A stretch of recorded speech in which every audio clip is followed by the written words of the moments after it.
有個閨蜜流產咗，喺你屋企養身體，跟住呢，你啲朋友又喺你屋企同房，呢個係好大鑊嘅。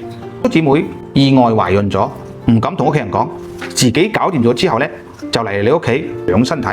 你一定要拒絕佢哋嘅要求，千祈要記住呢一點，寧願幫佢哋開間酒店，都好過帶佢哋返屋企。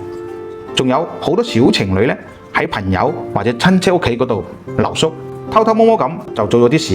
一啲啱識得嘅朋友，三唔識七，你又唔了解佢，唔係好熟，你唔好帶佢哋返屋企。自己屋企就係自己嘅氣場，你一定要好好咁保護自己嘅氣場，福身無量。